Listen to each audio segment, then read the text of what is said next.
भव समुद्री अपारि तारण के निमित्त सुविधि ठई अति दृढ़ परम पावनी अथारत भक्ति वर नौका सही। आचार्य कहते हैं भक्ति वर नौका यानी श्रेष्ठ नौका है, लेकिन किनकी भक्ति? ऐसे हर कोई की भक्ति नहीं, क्योंकि किनकी संगति, किनकी दोस्ती। यदि अच्छे लोगों से दोस्ती करोगे तो आपको सफलता मिलेगी, इज्जत मिलेगी, सम्मान मिलेगा। और यदि बुरे लोगों की दोस्ती करोगे तो अपमान मिलेगा, पल पल पर तिरस्कार मिलेगा, आपको लोग सम्मान से नहीं देखेंगे। इसलिए कहा है कि भक्ति रूपी नौका, भक्ति रूपी नौका में जो चढ़ते हैं अति दृढ़ परम पावन, पावन भी है, दृढ़ भी है, मजबूत भी है। कमज़ोर नौका जब चाहे डूब जाए करती है। और अधिकांश नौका पर चढ़ना मामूली बात नहीं, नौका पर चढ़ना पर्याप्त बात नहीं है। नौका कैसी है, कौन नाविक है, कौन चला रहा है, इस पर बहुत ध्यान देने वाली बात है। एक रात पूर्णिमा की रात थी और कुछ मित्रों को मन में आया कि अपन नौका विहार करते हैं। नौका विहार के लिए उन्होंने मन बनाया और सब चले, लेकिन उन्हें आदत खराब थी शराब पीने की। नौका विहार करने के पहले उन लोगों ने जम के शराब पी और कहने लगे अब आनंद आएगा, क्योंकि इन जिंदगी में आज असली आनंद तो रहा नहीं। शराब का ये आनंद लेता है, खुद की बेहोशी का आनंद लेता है। तो वो लोग भी कहने लगे कि अपन नौका विहार का आनंद लेते हैं।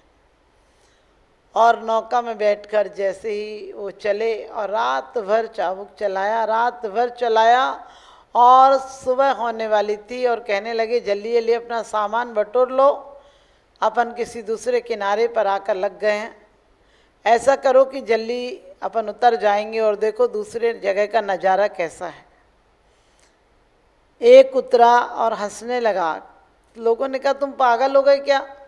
अरे उतर कर हंस क्यों रहे हो? कहने लगे तुम भी उतरो, अपनी मूर्खता पर हंसोगे, तुम भी अपनी मूर्खता पर हंसोगे कि हमने नाव तो चलाई है लेकिन हम कहीं पहुँचे नहीं हैं। जहाँ नाव थी वहीं पर नाव हमारी आज भी खड़ी है। शाम जहाँ से चलना प्रारंभ किया था आज वहीं के वहीं हैं हम लोग। और सब ने उतर कर देखा, वास्तव में वही तट था जिससे ये लोग बैठे थे।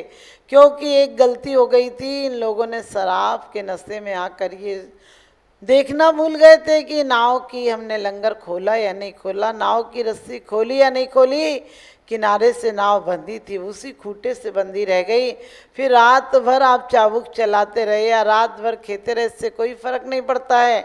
नाव तो थी लेकिन नाव में आप रास्ता पार नहीं कर पाए।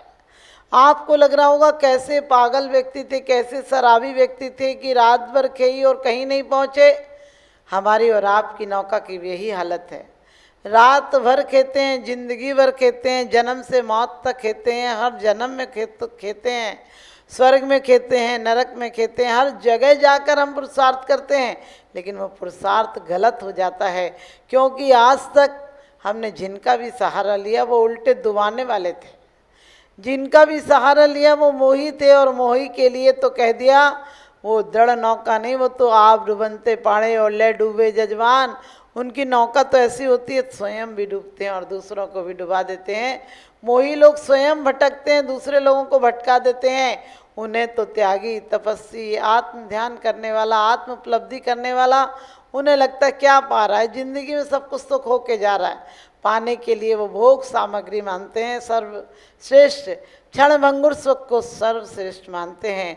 लेकिन बड़ी अच्छी बात कही कि आज तक कल्याण मंदिर में कहा है आकर्णितोपि महितोपि निरीक्षितोपि नूनम न चेतस मया ब्रवीतोऽसि भक्त्या जातोऽस्मि तेन जन बांधव दुख पात्रम यस्मात् क्रिया प्रतिफलन्ति न भाव शून्या।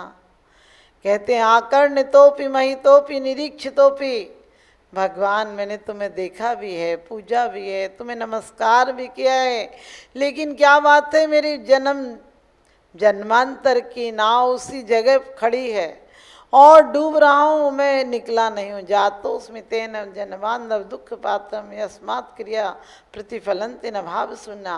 भगवान तुम जन बांधव हो, तुम तो जन जन का कल्याण करने वाले हो, लेकिन क्या बात है भगवान मेरी नौका कहीं गई नहीं, वहीं की वहीं खड़ी है। तो मुझे पता चल गया कि मेरी नौका क्यों नहीं गई है। आज तक मैंने भाव रूपी चाबुक नहीं चलाया है और मैंने मोह की गांठ नहीं खोली है। इसलिए भगवान में भी वही दिखता है जो संसार में दिखता था। भगवान से भी पुजारी की भांति नहीं जाते हैं, भगवान से भगवान बनने के लिए नहीं जाते हैं, भगवान से भी भिखारी की तरह जाते हैं, जो पुजारी की तरह जाते हैं। दासो हम रटता गया मैं मंदिर के पास, दासो हम रटता गया मैं मंदिर के पास, दास सरस्वती हट गया सो हम रहा प्रकाश। कहते मंदिर में दासो हम कहता गया था, लेकिन भगवान की प्रतिमा को देखकर मुझे ध्यान आया कि मेरा स्वभाव, मेरा चित्त, मेरी दशा, मेरा मन, मेरा वचन, मेरी काया भी तो ऐसी है, मैं क्यों भटका हूँ। और जब देखकर भगवान तुम्हें ख्याल आता है तो तुम्हारा द्रव्य भी, वो पुद्गल द्रव्य भी पूजनीय लगने लगता है, क्योंकि इसमें वो रत्नत्रय की सिद्धि होने वाली है। इसी में वो परम रसायन मिलेगा जो कि देह से विगत देह कर देगा और विगत देह से विगत दोष कर देगा। क्योंकि जब अंतरंग सुंदर होता है तो बाहर सुंदर हो जाता है। जिस प्रकार से अरियंत भक्ति कहाँ है, उनकी भक्ति कब जगेगी, जब पता चलेगा कि जन्म से भी इतना अतुल बल था और कई शक्तियाँ थी, पसीना नहीं आता था, खून सफेद था, सब कुछ अच्छा था, और कहते हैं बल वृद्धि सब कुछ बढ़ता था, लेकिन फिर भी आपने क्या किया, उसी पर सीमित अटके हुए नहीं रह गए। उन्होंने पहचाना घर माही तृष्णा के बीच में, जिस माही तृष्णा कहते हैं कि उन्होंने पहचाना कि घर में तृष्णा के भंवर में फंस कर कभी संसार से पार नहीं हुआ जा सकता है, इसमें डूबा जा सकता है। इस संसार लगता है परिवार के लोग, संबंधी लोग सब हमारी नाव को पार लगा देंगे, लेकिन कोई नाव को पार नहीं लगाएगा। आत्म परिणामों की विशुद्धि ही पार लगाएगी। तो आत्म परिणामों की विशुद्धि कैसी होनी चाहिए, कहते हैं आत्म परिणामों की विशुद्धि ऐसी होना चाहिए सांसारिक कोई वासना हमें छू ना पाए, क्योंकि भगवान के दर्शन करें, कहते हैं जिनेंद्र के दर्शन करके आत्म दर्शन होना चाहिए। एकापि समर्थे हम जिन भक्ति दुर्गतम निवारयन्तु पुण्यानि च पूरयन्तु दान्तु मुक्ति श्रेयम करता। कितनी बड़ी बात कही है, एकापि समर्थे हम, एक भक्ति ही समर्थ है। आप तपस्या नहीं कर पाओ तब भी कोई बात नहीं है। कहते हैं दुर्गतिम निवारयन्तु, दुर्गति से आप, क्योंकि चारों गतियां हैं, वहाँ कहीं सुख नहीं है। चारों गतियों में जहाँ भी चले जाओ, स्वर्ग में भी चले जाओ, लोग स्वर्ग के लिए बड़े लालायित रहते हैं। मैंने कहा स्वर्ग में जितना मानसिक दुख है उतना और कहीं नहीं है। सोच कर देखो, यहाँ तो कोई पति मर जाए या पत्नी मर जाए तो आप उसकी याद करके रह सकते हो, वहाँ तो मौत का समय आ जाए तब भी नृत्य के लिए नीलांजना को आदेश दे दिया, नाचना पड़ेगा। वहाँ तो एक मर गई तो दूसरी उपस्थित हो जाएगी, वहाँ कुछ भी हो आप कुछ नहीं कर सकते। और सबसे बड़ी बात तो करना क्या है, हमने आज तक जग में यही तो किया है, वासनाएं पाली हैं, लेकिन साधना का अवसर सिर्फ मनुष्य गति में है। और वो साधना का अवसर भी जब तक भावों से भक्ति नहीं करेंगे, द्रव्य क्षेत्र काल भाव शुद्ध हो तो सब शुद्ध हो जाता है। परमात्मा का द्रव्य भी शुद्ध है, वो पुद्गल द्रव्य भी पूजनीय हो जाता है। और कहते हैं क्षेत्र भी, जिस क्षेत्र पर परमात्मा, जिस क्षेत्र पर मुनि तपस्या करते हैं वो क्षेत्र तीर्थ क्षेत्र हो जाता है। जहाँ केवल ज्ञान होता है वो तीर्थ हो जाता है, और जहाँ से निर्वाण होता है वो तो पूछना ही क्या, वहाँ के तो वर्गनाएं कण कण पूजनीय हो जाता है। जम्मू प्रसाद जी सहारनपुर वाले तमाम जिंदगी शिखर जी का पर्वत नहीं चढ़े।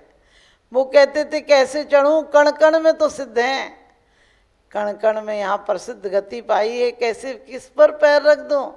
कौन सी भूमि है जहाँ तीर्थ नहीं रहा, निर्वाण क्षेत्र नहीं रहा हो, उन परम सिद्धों के निर्वाण क्षेत्र को कैसे भूल जाऊं। सोचकर देखना, इतनी आदर सम्मान था। आज मंदिरों में लोग चप्पल जूते पहन कर आ जाते हैं, मंदिरों में लोग गुटखा खाए रहेंगे, परिक्रमा लगाते रहेंगे, और फिर कहते भगवान हमें आपकी दर्शन नहीं हो रहे हैं। कहा है भगवान आपके दर्शन कब तक मिलते रहें। बड़ी अच्छी बात कही, जब तक मुझे निर्वाण की प्राप्ति नहीं होती है। मुझे निर्वाण की प्राप्ति नहीं होती, तब तक एक काम करना, आपके चरण मेरे हृदय में रहे और मेरा हृदय तुम्हारे चरणों में रहे। बहुत बड़ी बात मांग ली, ये मांगना कम नहीं है। उस व्यक्ति की तरह, उस महिला की तरह है जिसको बहुत भक्ति करती थी। एक दिन एक कोई देव प्रसन्न हो गया, कहने लगे मांग ले अम्मा, क्या मांगती है? तो कहने लगी मुझे दे दो बेटा, दे दो, मेरे घर में पोता नहीं, पोता दे दो, और मेरे घर में धन नहीं, धन दे दो, मेरी आंखें नहीं दिखता, मुझे दे दो। देवता बोला 1 घंटा तो भक्ति करती, 3 चीज मांग रही, एक चीज मांग। बोली एक ही चीज मांग लेती हूँ, मैं अपनी बेटे को अपनी आंखों से, पोते को हीरे से खेलता हुआ देखूं। आप समझ गए मांगने का तरीका क्या था। पोता भी मांग लिया, हीरे भी मांग लिए और आंखें भी मांग ली, एक ही शब्द में तीनों चीज मांग लिए। हमें भी मांगना है भगवान से तो यही कहो कि जब तक मुझे निर्वाण की प्राप्ति नहीं होती है तब तक तुम्हारे चरणों का सानिध्य हर जन्म में चाहिए, हर जन्म जन्मांतर में चाहिए। इतना मांगने वाला कभी दरिद्र नहीं होता, लूला लंगड़ा कभी अपाहिज नहीं होता, कोई बात नहीं होती, कभी उसके जीवन में दुख आते ही नहीं। और क्या क्या मिलता है ये आप आगे सुनेंगे कि आपको क्या क्या मिलता है। तो आप जिनेंद्र भक्ति को नौका समझिए, आप पुरस्कार समझिए, आपको मनुष्य गति मिली है, ये बहुत बड़ी बात है। आप सब मनुष्य गति को सार्थक करें, हमारी ऐसी भावना है।